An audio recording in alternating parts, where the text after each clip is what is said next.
সম্মানিত অভিভাবক অভিভাবিকাবৃন্দ, পথচারী এবং দোকানি সমস্ত বন্ধুদের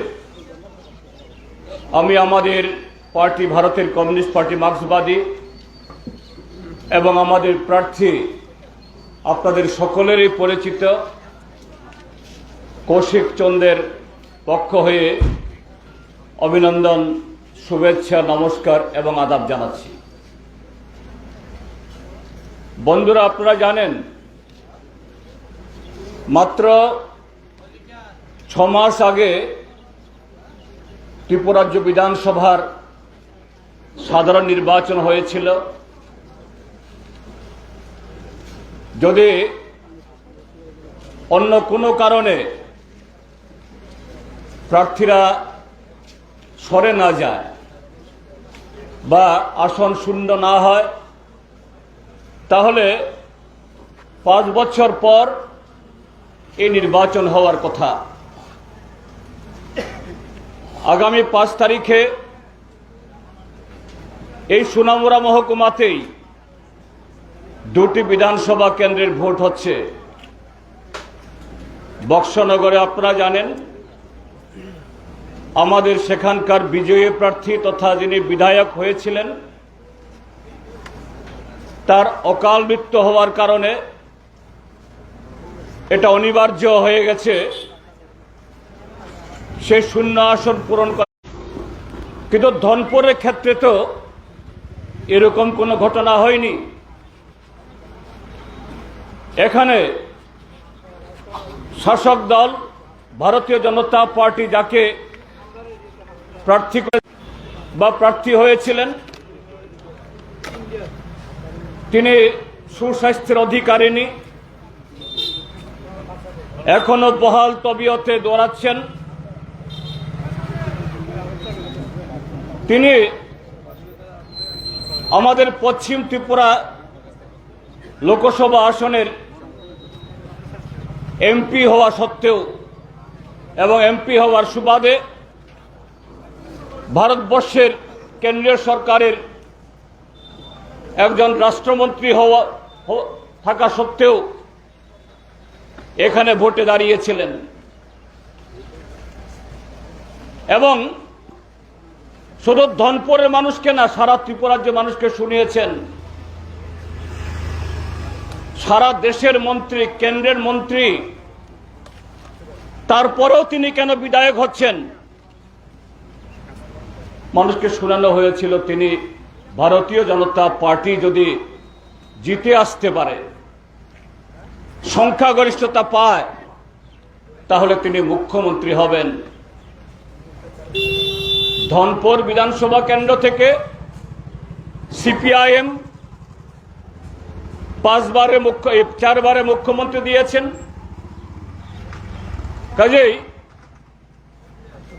এই ধনপুর থেকেই ভারতীয় জনতা পার্টি থেকেও একজন মুখ্যমন্ত্রী বানিয়ে তিনি সারা ত্রিপুরা রাজ্যকে নেতৃত্ব দেবেন। কিন্তু কি ঘটনা ঘটল, কি কারণ হলো আমরা জানি না। সার্বিকভাবে ভারতীয় জনতা পার্টি ত্রিপুরা রাজ্যের মানুষের ভোট কম পেলেও 100টা ভোটের মধ্যে মাত্র 40টা ভোট পেলেও 60% মানুষ বিজেপির বিরুদ্ধে ভোট দিলেও এই ধনপুর বিধানসভা কেন্দ্রে যেমন ভোট ভাগাভাগি হয়ে বিজেপির প্রার্থী তিনি জিতেছেন, এরকম আরো অন্যান্য জায়গাগুলোতে সংখ্যাগরিষ্ঠ পেয়েছেন, তারা সরকার তৈরি করবেন বা করেছেন। তো কি ঘটনা হলো, তিনি পদত্যাগ করে ফেললেন। 11 দিনের মাথায় শপথ গ্রহণ করলেন না, তাই আজকে এই ভোট। অর্থাৎ আপনারা নিদয়াবাসী ধনপুরবাসীর উপরে অন্যায়ভাবে এই ভোট চাপিয়ে দেওয়া হলো। একটা ভোট মানে ভারতের নির্বাচন কমিশন বা আমাদের প্রশাসন, পুলিশ, পল্টন, তাদের ব্যস্ততা না।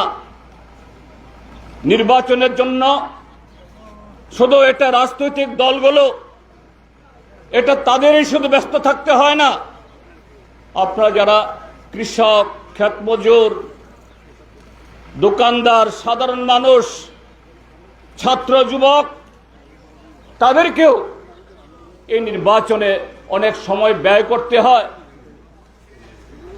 কৃষকদের, ক্ষেতমজুরদের কাজের খোয়ানি হয়, জনগণের লক্ষ লক্ষ টাকা খরচ করতে হয়।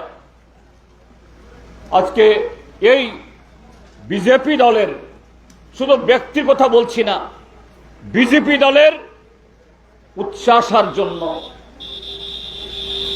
অনেক স্বপ্ন দেখার কারণে আজকে ধনপুরবাসীকে দ্বিতীয়বার তাদের নির্বাচন সেখানে করতে হচ্ছে। এখন ভোট হচ্ছে। আপনারা এই হৃদয়ের মানুষ, ধনপুরের মানুষ, আমরা যারা ত্রিপুরার অন্য প্রান্তের মানুষ, আপনাদেরকে আমরা একটু সংগ্রাম করি। আপনাদের প্রজ্ঞাকে, আপনাদের চেতনাকে, আপনাদের উচ্চ রাজনৈতিক যে অভিজ্ঞতাকে এই ধনপুর থেকে আপনারা নির্বাচিত করেছেন বারে বারে জননেতা সমর চৌধুরীকে। আপনারা নির্বাচিত করেছেন আমাদের ত্রিপুরাজ্যের দীর্ঘ সময়ের অন্যতম, এই ত্রিপুরাজ্যের উন্নয়নের কাণ্ডারে এই ত্রিপুরাজ্যের সর্বকালের সবচেয়ে সফল মুখ্যমন্ত্রী মানিক সরকারকে আপনাদেরকে কুর্নিশ জানাই। এবং আপনাদের সেই সিদ্ধান্তের কারণে আপনার হৃদয়াবাসী, ধনপুরবাসী ভুল করেননি। বহু বছর আগে 80 সালে আমার যখন বয়স কম ছিল, আমি গ্রামীণ ব্যাংকে চাকরি নিয়ে বছরখানেক রাজনগরে চাকরি করেছিলাম। সেই সময়েতে এই হৃদয়া, ভবানীপুর, এই সমস্ত এলাকা দিয়ে দু একবার সুনামরা হয়ে আগরতলা যাওয়ার চেষ্টা করেছিলাম। আমি তখন দেখেছি এই এলাকার অবস্থা কি, রাস্তাঘাটের অবস্থা কি, বিদ্যুতের অবস্থা কি, মানুষের বাড়িঘরের অবস্থা কি, দোকানপাটের অবস্থা কি। এই ত্রিপুরাজ্য সবেমাত্র বামপন্থী ফ্রন্ট সরকার ত্রিপুরাজ্যে তৈরি হয়েছে। দীর্ঘ 3 দশক ধরে ত্রিপুরাজ্যে আগেকার সরকারের সময়তে এই সমস্ত এলাকাতে ন্যূনতম উন্নয়নের কোনো পরিকাঠামো ছিল না। কমরেড সমর চৌধুরী, কমরেড মানিক সরকার, অর্থাৎ বামফ্রন্ট সরকারের হাত ধরে, আপনাদের সহযোগিতায়, আপনাদের বিচক্ষণতায় আজকে এই ভবানীপুর, হৃদয়া, কাঠালিয়া বা পুরো সুনামরার সাথে বর্তমান যে সিপাহীজলা জেলা আমাদের ত্রিপুরাজ্যের উন্নয়নের অন্যতম নিদর্শন, এটা আপনাদের সে লড়াইয়ের ফসল। সেই জায়গায় গত 18 ইংরাজিতে ত্রিপুরাজ্যে এক দুর্যোগ আসলো।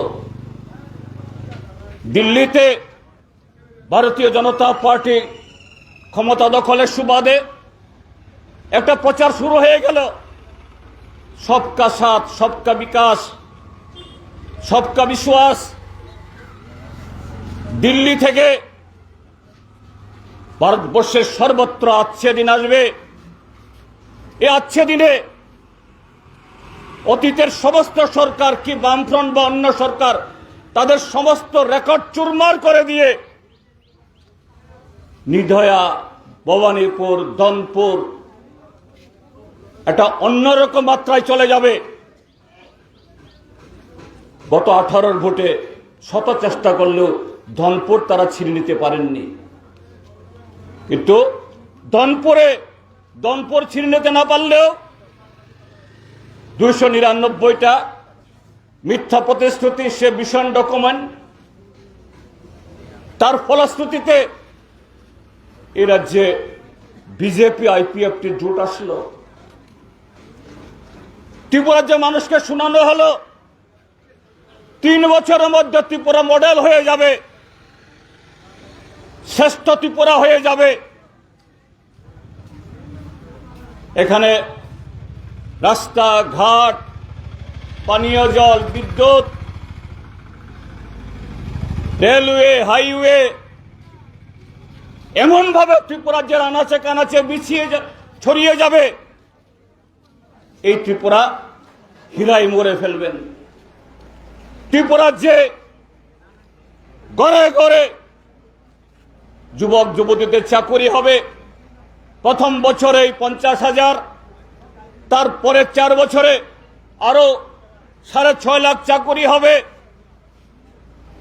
কৃষকদের আয় দ্বিগুণ হবে, কর্মচারীদের বেতন সেটাও দ্বিগুণ হবে। এইভাবে ত্রিপুরা রাজ্যকে চেনা যাবে না, এই ত্রিপুরা বদলে যাবে।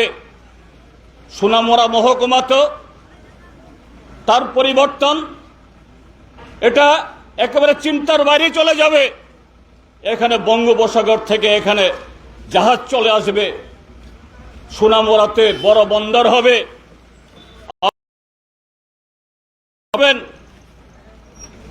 এইভাবে শোনানো হলো। এর মধ্যে ভোট আসলো 2019-এর লোকসভা ভোট। এই লোকসভা ভোটে যিনি ধনপুর বিধানসভা কেন্দ্রে গত ফেব্রুয়ারি ভোটে জিতেছিলেন, তিনি প্রার্থী আমাদের এই পশ্চিম ত্রিপুরা কেন্দ্র থেকে। সারা ত্রিপুরা রাজ্যের মধ্যেই গণতন্ত্রের আকাশে অন্ধকার নামিয়ে দিলেন। 1952 সাল থেকে ভারতবর্ষে যত ভোট হয়েছে, ভারতবর্ষে কোন লোকসভা কেন্দ্রে যা গোলযোগ হয়নি। এই পশ্চিম ত্রিপুরা লোকসভা আসন সে রেকর্ড দখল করল। ভারতের নির্বাচন কমিশন বাধ্য হল কয়েকশো আসনে আবার পুনর্নির্বাচন করতে। এখান থেকে জিতে গেলেন মাননীয়া আপনাদের এই ধনপুরবাসী।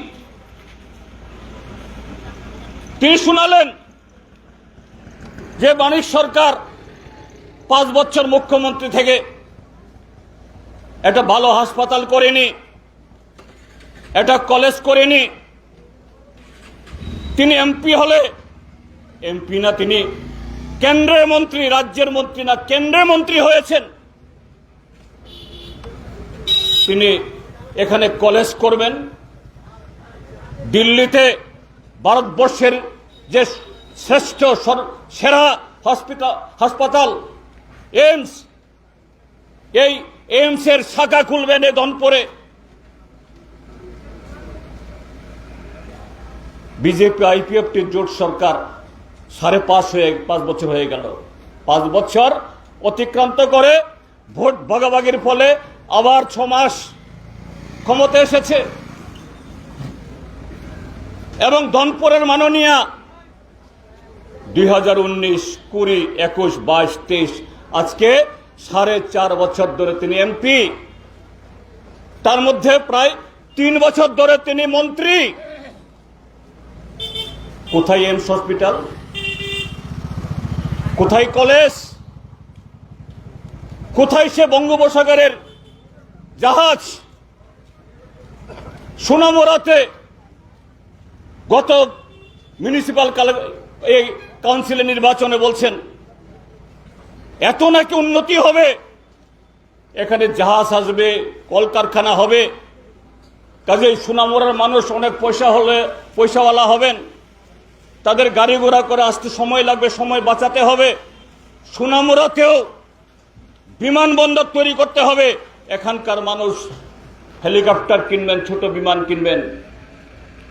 আমি নিদীয়বাসীকে জিজ্ঞেস করতে চাই, হয়েছে কিনা? তার কোনো চিহ্ন আছে কিনা? হবে কিনা? এরকম কোন পরিকল্পনা ত্রিপুরা রাজ্যের মন্ত্রিসভাতে নেওয়া হয়েছে কিনা?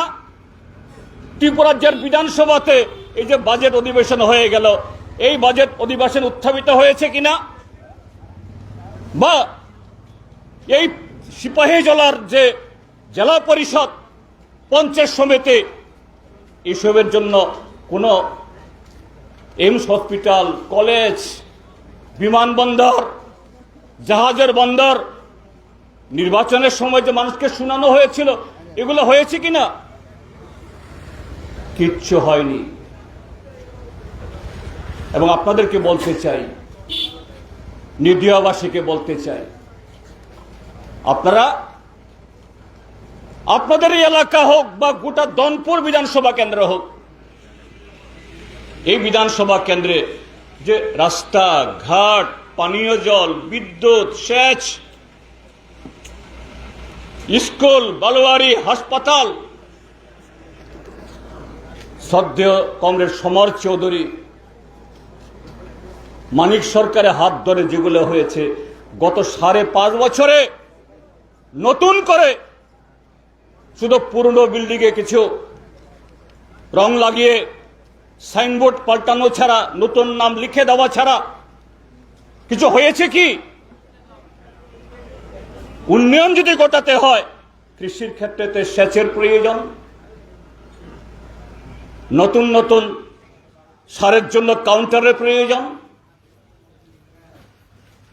কৃষকের উৎপাদিত ফসল কেনার জন্য, শুধু ধান না, সবকিছুর জন্য তার উদ্যোগ প্রয়োজন। এখানে নতুন নতুন যাতে ছোট ছোট কারখানা হতে পারে, বন ভিত্তিক বা আমাদের আরো অন্যান্য যে সমস্ত ফসল আছে, রাবার আছে, তার ভিত্তিক হয়েছে কিনা? হয়নি। বামপন্থী ফ্রন্ট সরকার থাকার সময়তে যে সমস্ত পরিকাঠামো করা হয়েছিল, আজকে এগুলো সব ভেঙে চুরে মুখ থুবড়ে পড়ে আছে। মেন রোড আপনাদের এই সোনামুড়া থেকে বিলোনিয়া বড় বড় গর্ত, গ্রামে আরো খারাপ অবস্থা। বিদ্যুৎ চলে গেলে পরে ফোন করে সে বিদ্যুৎ মেরামত করার লোক পাওয়া যায় না। জলের অবস্থা একই।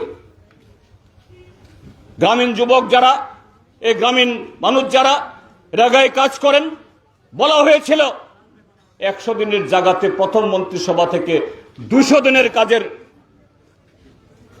অর্ডার বেরোবে, 340 টাকা মজুরি হবে, দ্বিগুণ হবে।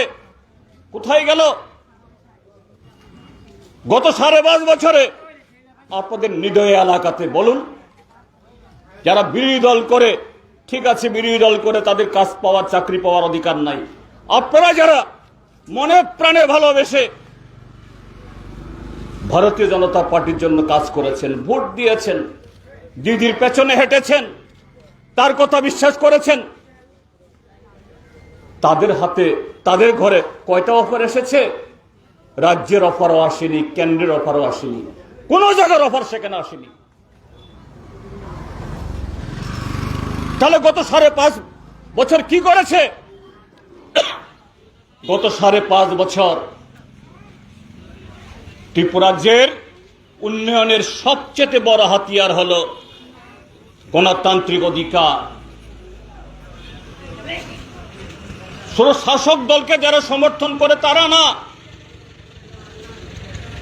বিরোধী দলও তারা তাদের অভাবের কথা, দুঃখের কথা স্বাধীনভাবে ভয়মুক্ত পরিবেশে বলতে পেরেছে।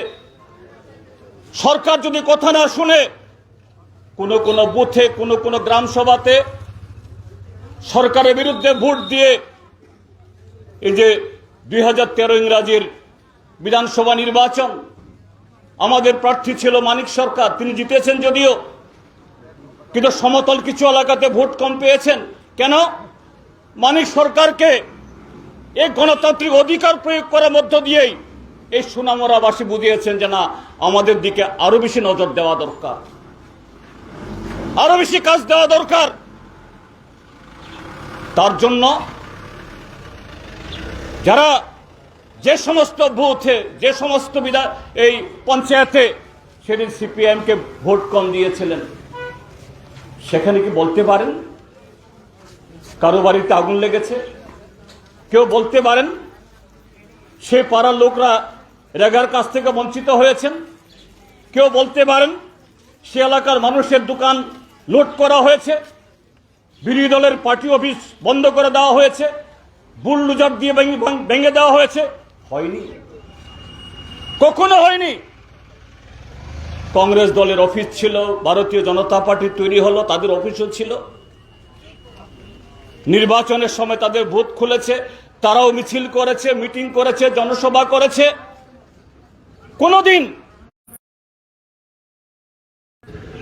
আচ্ছে দিনের নামে, উন্নত ত্রিপুরার নামে, এই ত্রিপুরা যে উন্নতির নামে গণতন্ত্রের উপরে বলাৎকার হয়েছে, গণতন্ত্রের উপরে আক্রমণ হয়েছে। বিরোধী দলকে কথা বলতে দেওয়া হয়নি। এতে বিরোধী দল নিশ্চয়ই ক্ষতিগ্রস্ত হয়েছে, কিন্তু বিরোধী দল ক্ষতিগ্রস্ত হওয়াটা এটা বড় কথা না। ক্ষতিগ্রস্ত হয়েছে ত্রিপুরা রাজ্য, ক্ষতিগ্রস্ত হয়েছে ধনপুর, ক্ষতিগ্রস্ত হয়েছে আপনাদের নিদয়া। গত 5.5 বছর নতুন কিছু আসেনি, যা কিছু এসেছে অল্প কয়েকজন লোক সবকিছু লুট করেছে। গ্রাম সভা করে তাদের জবাবদিহি হতে হয় না, তাদের কেউ জিজ্ঞেস করতে পারে না। সেই কারণেই এই বিধানসভার উপনির্বাচন আজকে শুধু ধনপুর এবং বক্সনগরের 0 আসন থেকে প্রতিনিধি প্রেরণের জন্য, শুধু ধনপুর এবং বক্সনগরের মানুষের কথা বলার জন্য না। এই নির্বাচনের ফলাফল না ডক্টর মানিক সাহার সরকারের পতন ঘটাবে না। ডক্টর মানিক সাহার পেছনে আরো 31 জন বিধায়কের সমর্থন আছে। তারা যদি নিজেরা না ভাঙে, গত 5 বছর যেমন 8 জন বিধায়ক বিজেপি দল ছেড়ে গেছে, এরকম ভাবে যদি আগামী 5.5 বছর ছেড়ে না যায়, মানিক সাহা আগামী 4.5 বছর থাকবেন। আমরা চাই তিনি থাকুন, মানুষের আশীর্বাদ পেয়েছে, থাকুন। তাহলে এই নির্বাচনের ফলাফল গুরুত্ব কি? কেন এরকম অস্বাভাবিক পরিস্থিতি? একটা নির্বাচন ঘোষণা হয়েছে, প্রার্থীরা তো অবাধে ঘুরবেন, প্রত্যেক পার্টির পতাকা থাকবে, ফেস্টুন থাকবে, মিছিল করবে, মিটিং করবে, উঠান সভা করবে, জনসভা করবে। আজকে সেই পরিবেশ আছে কেন? গোটা বক্সনগর ধনপুর বিধানসভা এলাকাতে, যে এলাকা থেকে বারে বারে মুখ্যমন্ত্রী নির্বাচন করে পাঠিয়েছে, সিপিআইএম কি এত দুর্বল? সমস্ত বাধা সত্ত্বেও তো এই 2023-এর ভোটে গত ফেব্রুয়ারিতে সিপিআইএম সাথে বিজেপি দলের ফারাক কি? এখানে অভিযোগ কি? গত ফেব্রুয়ারির ভোটে এই ভবানীপুর আরো কিছু এলাকা সিপিআইএম এর ক্যান্ডিডেটকে এখানে আসতে দেওয়া হয়নি, বাড়ি বাড়ি যেতে পারেনি। 14 তারিখ ভোটের দিন আমাদের পোলিং এজেন্টকে তুলে নিতে হয়েছে বা বের করে দেওয়া হয়েছে। তারপরেও কত ভোটে জিতেছেন মাননীয়া? মাত্র 3000 কিছু। এখানে আমাদের মাননীয় প্রাক্তন বিধায়ক তিনি বলেছেন, সম্মিলিতভাবে ভারতীয় জনতা পার্টির বিরুদ্ধে এখানকার মানুষ ভোট দিয়েছেন 24,000। আর বিজেপি এই যে রক্তচক্ষু দেখানো, নানাভাবে বল প্রয়োগ করা, লাখ লাখ টাকা বিলি করা, ধমক দেওয়া, প্রশাসনকে নানা ব্যবহার করা, এরপরও ভোট পেয়েছে মাত্র 19,000। যদি তা না হতো, সুস্থ স্বাভাবিক পরিবেশে ভোট হতো, তাহলে ফলাফল কি হতে পারত? পরিষ্কার।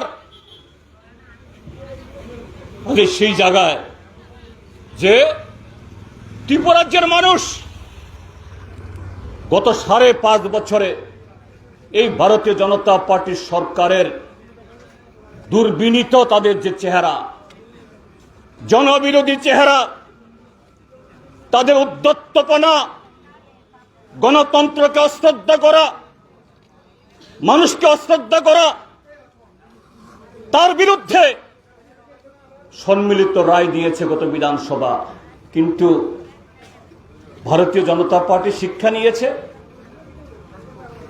বিন্দুমাত্র শিক্ষা নিয়েছে? শিক্ষা নেয়নি। আজকে যিনি মুখ্যমন্ত্রী, নামের আগে তিনি প্রফেসর লেখেন, ভালো। শুধু বিজেপির মুখ্যমন্ত্রী না, তিনি আমাদেরও মুখ্যমন্ত্রী। ত্রিপুরাজ্যের 40 লক্ষ মানুষের মুখ্যমন্ত্রী, শিক্ষিত মানুষ, প্রফেসর মানুষ, ডাক্তার মানুষ হয়েছেন। তো ত্রিপুরাজ্যের মানুষ তো আশা করেছিলেন, তার আগে যেন মুখ্যমন্ত্রী করেছেন, ওই দিল্লির লোকেই তাকে গলা ধাক্কা দিয়ে পাঠিয়ে দিয়েছে। তার অবজ্ঞতার জন্য, তার সমস্ত ধরনের যে উদ্যত্তের জন্য প্রফেসর বাবুকে পাঠিয়েছেন। কিন্তু এই প্রফেসর বাবু তিনি মুখ্যমন্ত্রী হওয়ার পর ত্রিপুরাজ্যের রাজনৈতিক পরিবেশ, ত্রিপুরাজ্যের গণতান্ত্রিক পরিবেশ, ত্রিপুরাজ্যের শাসন ব্যবস্থা পাল্টেছে কি? বিন্দু মাত্র পাল্টায়নি। আজকে পঞ্চায়েতের রেগার কাজ নেই, ছিটে ফোটা কাজ হয়। যারা কাজের গোড়ায় যান না,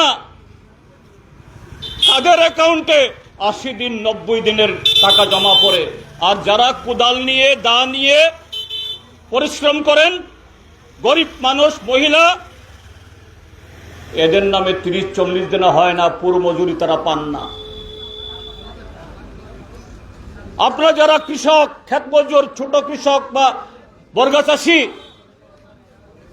বামপন্থী ফ্রন্ট সরকারের সময়তে বিনা পয়সায় সার, ওষুধ, বীজ, রেগা থেকেও নানা সাহায্য করে দেওয়া হতো।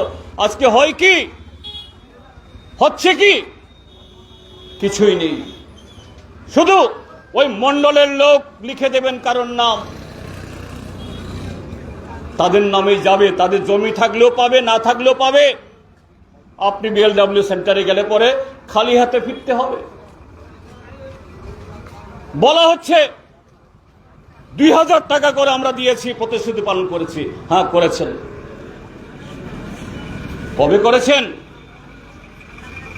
কথা ছিল যে মন্ত্রিসভার প্রথম বৈঠকে প্রথম সিদ্ধান্ত হবে।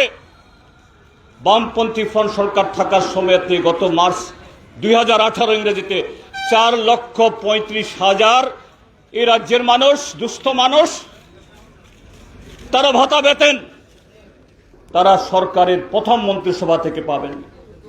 কিন্তু হলো কখন? 59 মাসে, 58 মাস পরে।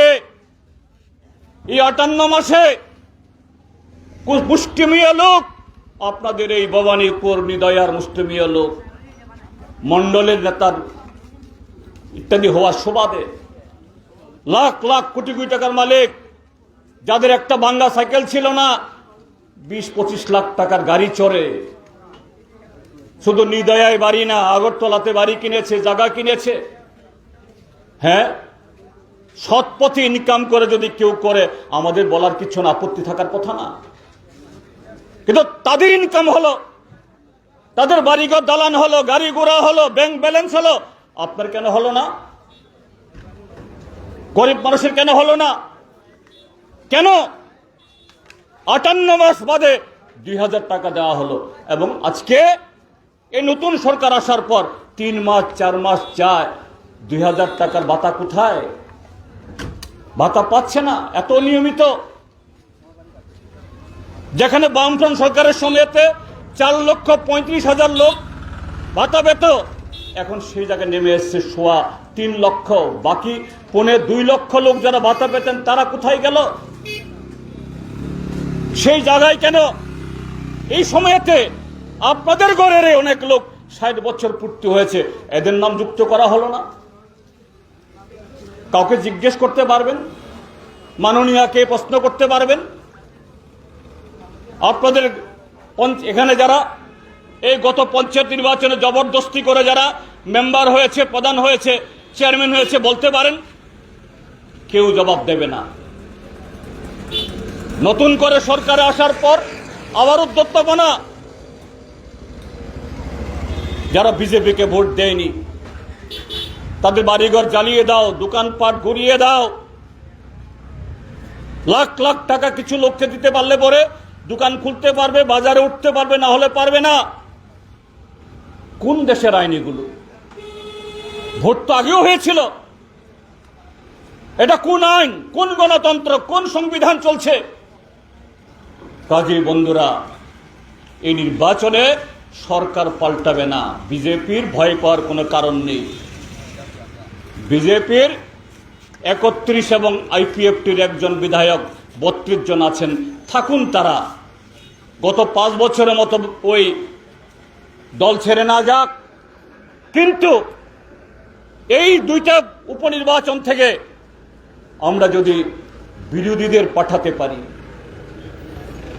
প্রতিবাদী কণ্ঠস্বর পাঠাতে পারে,